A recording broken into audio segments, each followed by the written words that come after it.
A four-legged friend joins us in studio for this episode of the Paw Report. This breed is known for being friendly, devoted, and absolutely trainable. Trainer and dog owner Ruth Vogel is our guest, and she'll talk about the hardworking, outgoing, and eager wire-haired pointing Griffon. Stay with us.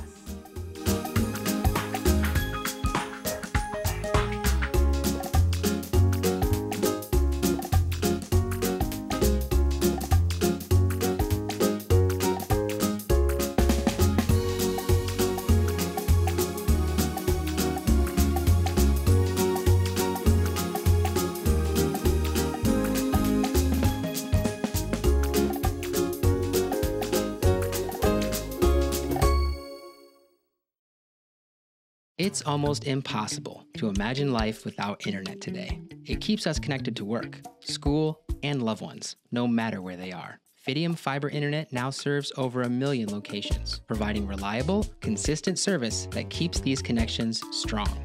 From vibrant cities to quiet rural areas, fiber broadband is a key driver of economic growth. Fidium is dedicated to supporting communities and enhancing lives through this essential technology. Learn more at fidiumfiber.com. At Tender Touch Grooming, we groom dogs of all sizes and breeds tenderly. Our team pampers your furry friend with care, because every pet deserves a tender touch. Appointments are available via text at 217-317-9489. The Paw Report on WEIU is supported by Rural King, America's farm and home store, livestock feed, farm equipment, pet supplies, and more.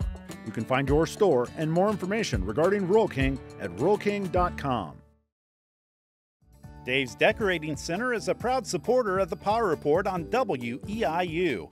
Dave's Decorating Center features the Mohawk Smart Strand Silk Forever Clean Carpet. Dave's Decorating Center, authorized Mohawk Color Center in Charleston.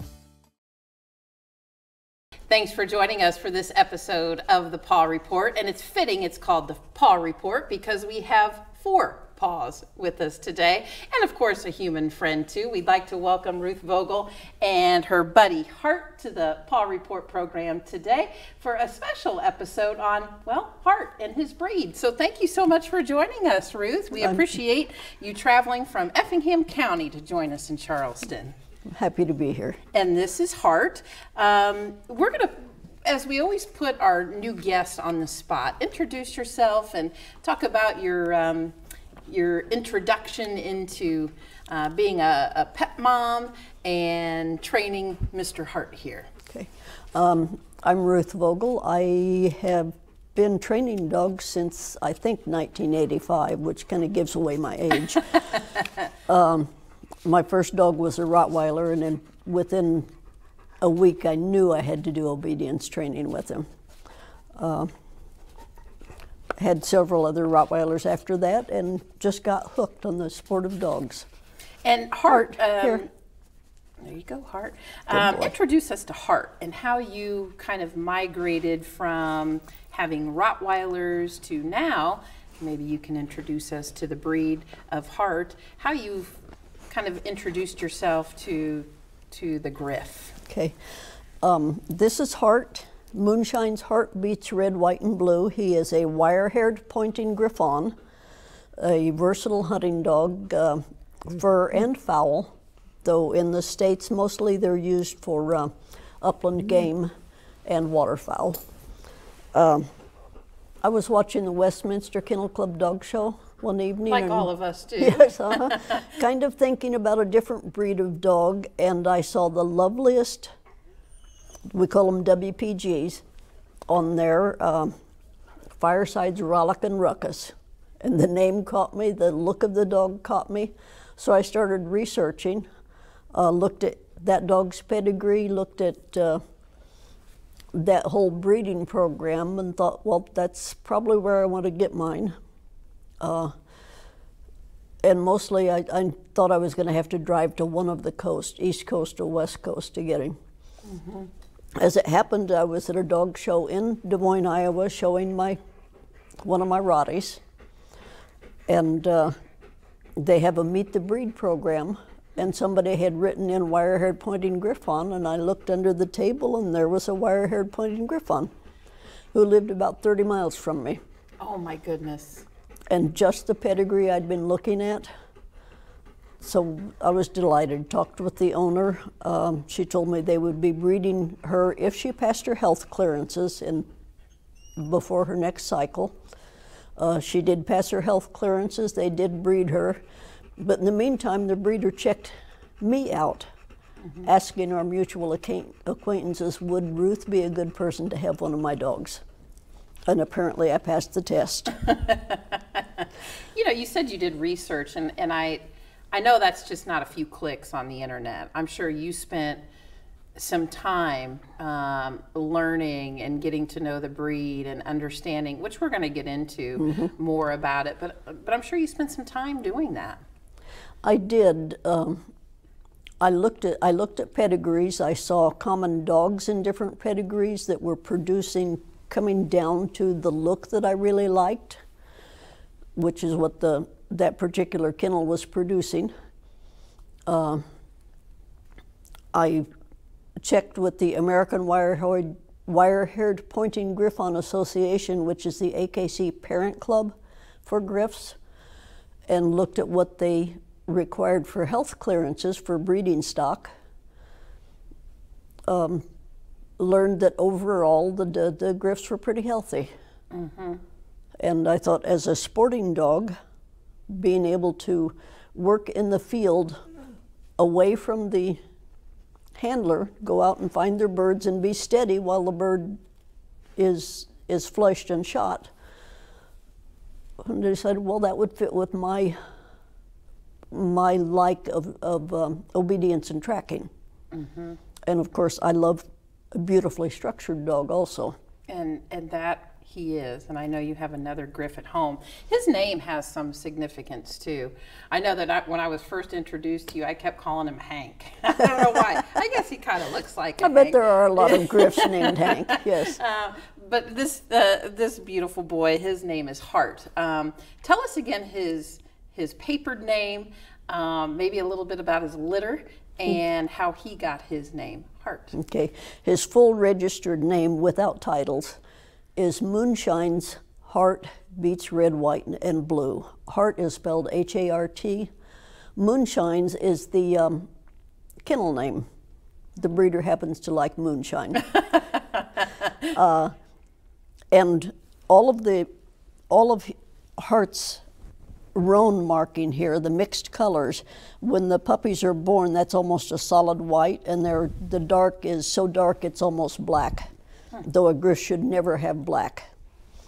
On his right shoulder here is a marking that's just kind of a lopsided heart. The red, white, and blue part came because they were whelped on July 3rd.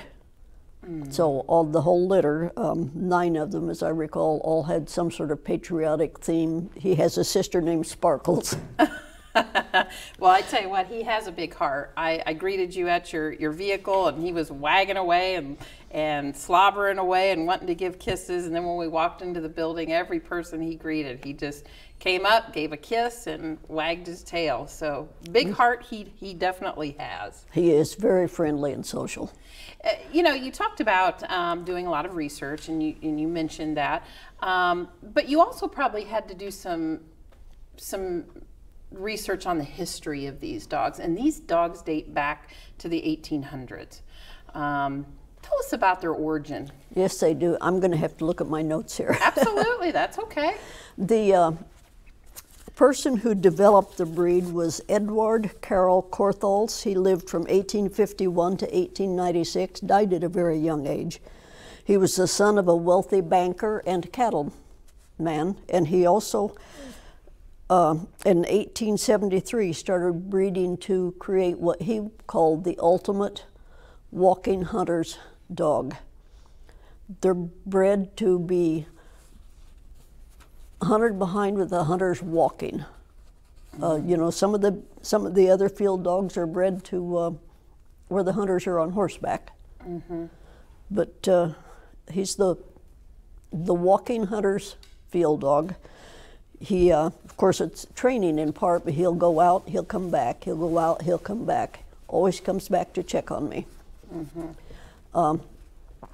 So probably within 20 years, Mr. Korthals had developed what he considered the Korthals Griffon, it was called in Europe at the time. He had some friends helping him with the program, but it's amazing that in just 20 years he developed what he wanted. Historically in Europe, the Griffon was a type of a dog.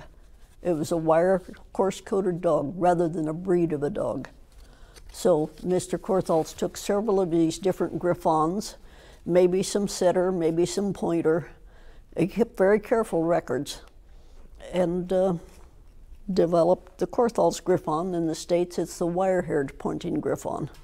What are some of its traits? And I'm sure you can point them out with Hart here, but you know, personality and coat and those types of things. I'm sure the list is long, but you could go through some of them.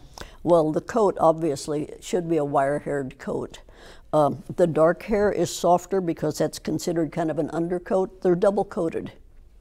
These white hairs are the coarse coats. And yes, they do shed, as I showed you earlier. They shed. Not like a lab, but no, they shed. It rolls up into dust puppies in your house. And you mentioned as far as height and weight, he's standard. He's a tad over the standard. There is a written standard for every breed of dog that AKC recognizes. The Griff standard for males is 22 to 24 inches at the withers, which is the top of the shoulder. He's just a tad over that.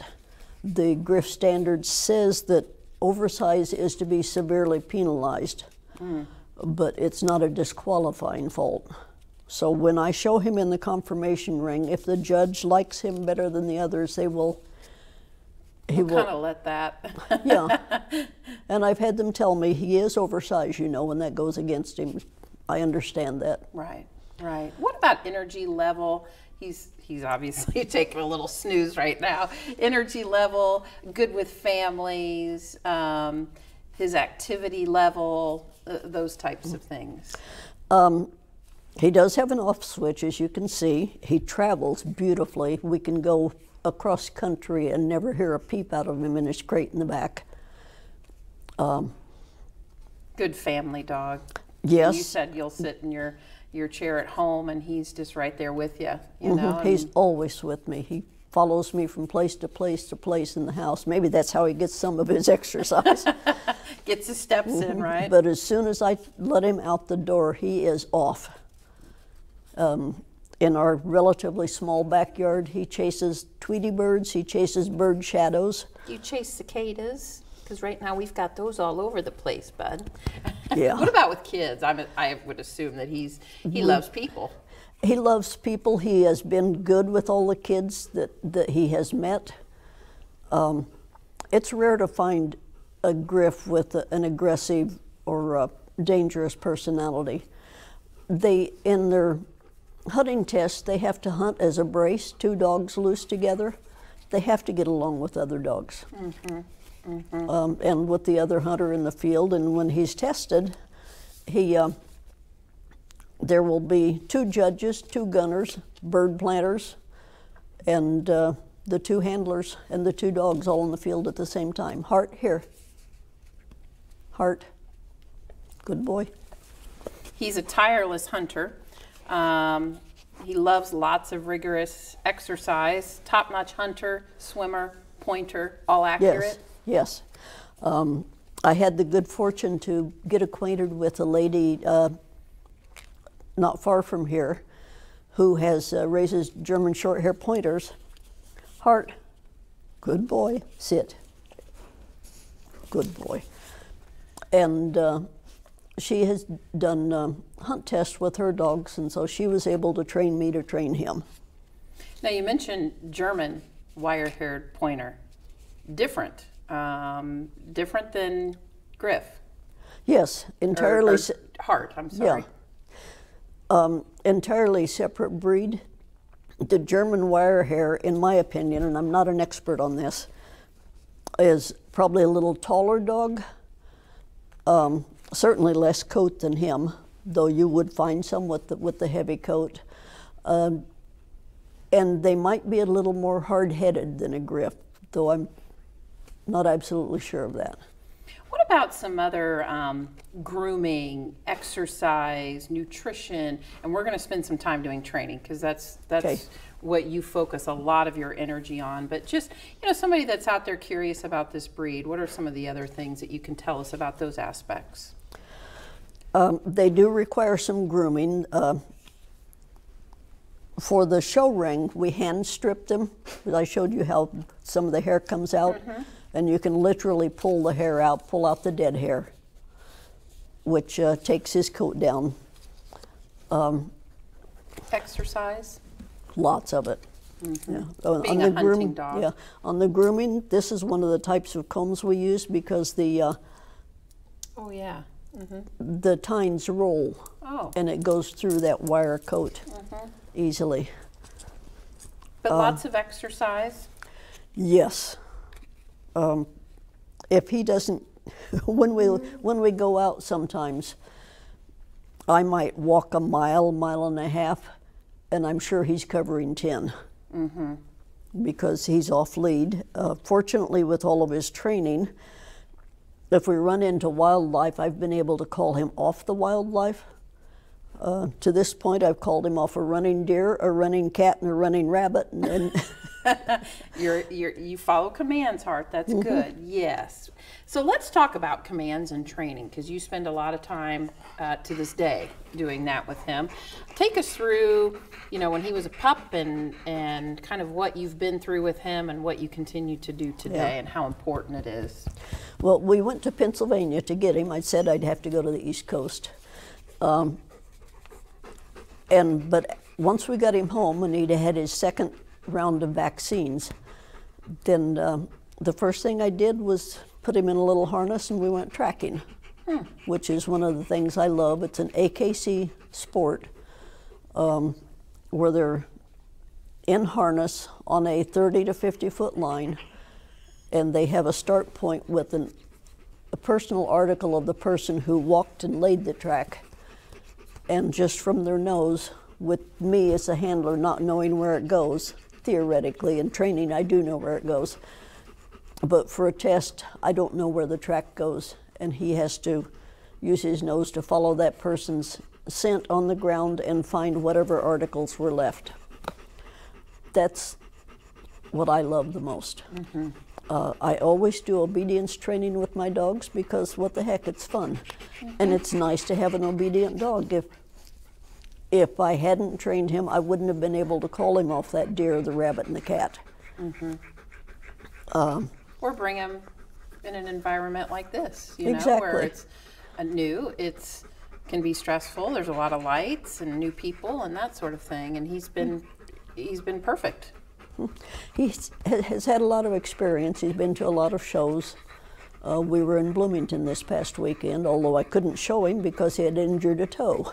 Aww. And you ask about exercise, that's how he injured a toe, by just going too hard. I know you've won a lot of awards, Mr. Hart. Can you tell us about all the awards that you've won? The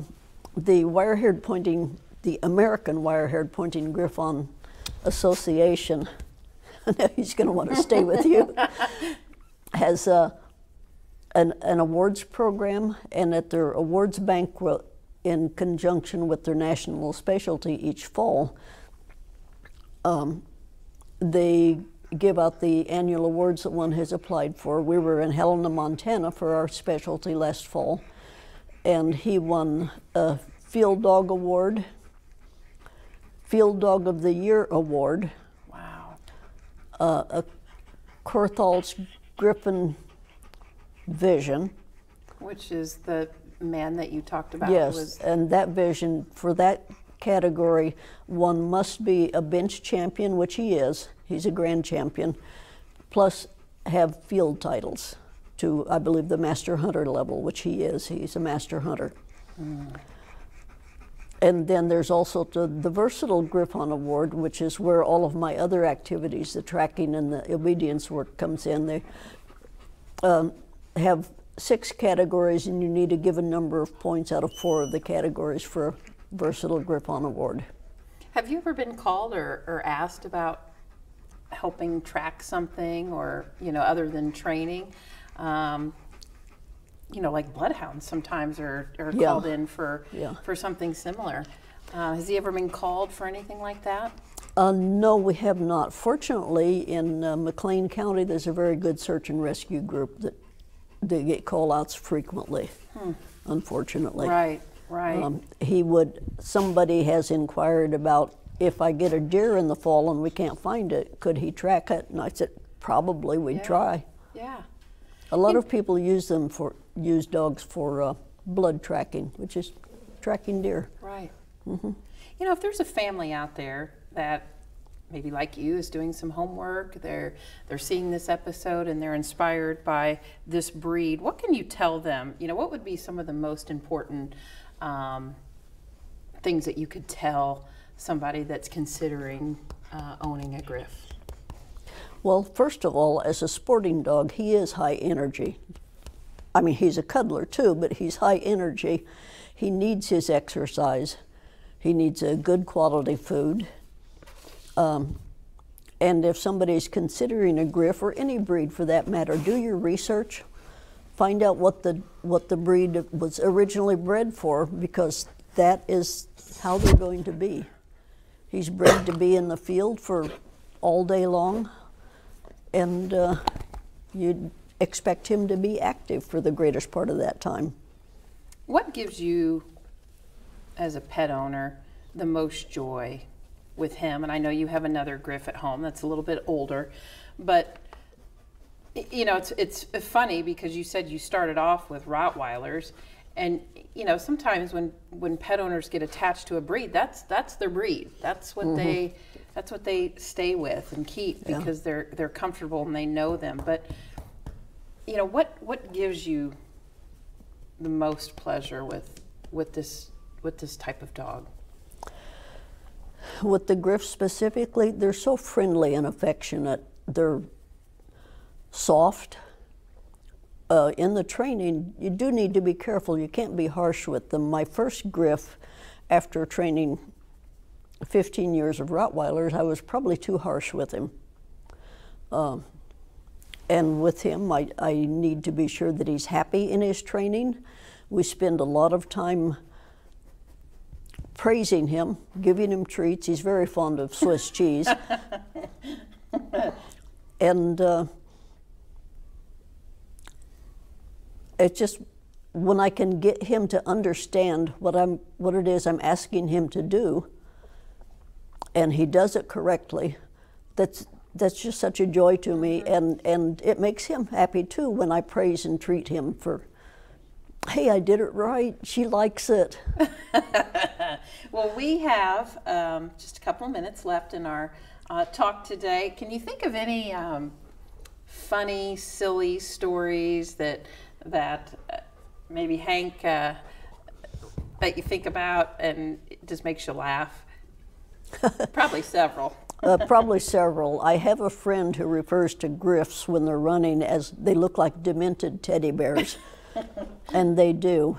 What grabs me every morning is, I swear he hears my eyes open. He goes into the bathroom, grabs up the bath mat, and brings it to me. Why the bath mat? I don't know. You want a bath? That's Griff? just what he chose.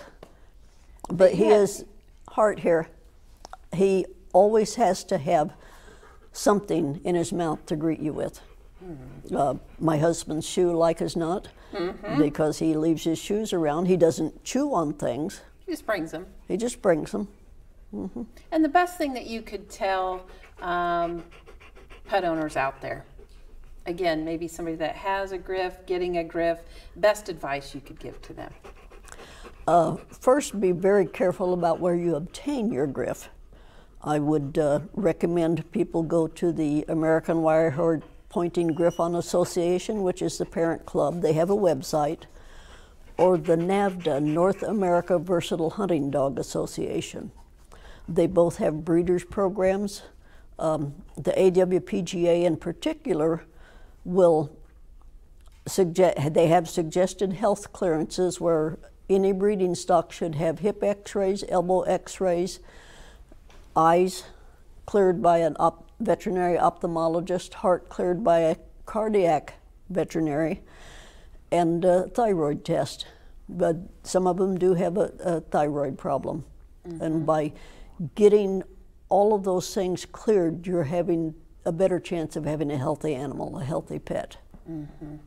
And a great pet Hart is. Ruth Vogel, thank you so much for making the drive to Charleston to see us and bring your friend Hart and tell us all about the wire-haired pointing Griffon. Thank you so much for joining us. You're welcome. Thank you for asking. And thank you, Hart. It's been a pleasure meeting you and having a good visit. And thank you, our viewers of the Paw Report, for joining us for this episode. Until next time, we'll see you then.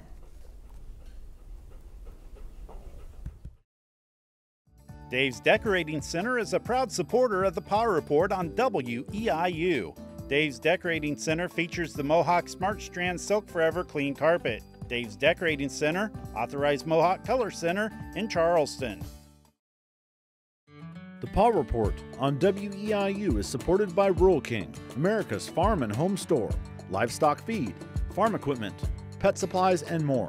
You can find your store and more information regarding Rural King at ruralking.com.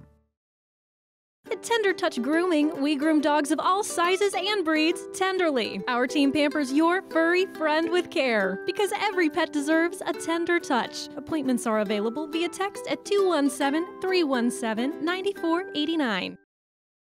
It's almost impossible to imagine life without internet today. It keeps us connected to work, school, and loved ones, no matter where they are. Fidium Fiber Internet now serves over 1 million locations, providing reliable, consistent service that keeps these connections strong. From vibrant cities to quiet rural areas, fiber broadband is a key driver of economic growth. Fidium is dedicated to supporting communities and enhancing lives through this essential technology. Learn more at fidiumfiber.com.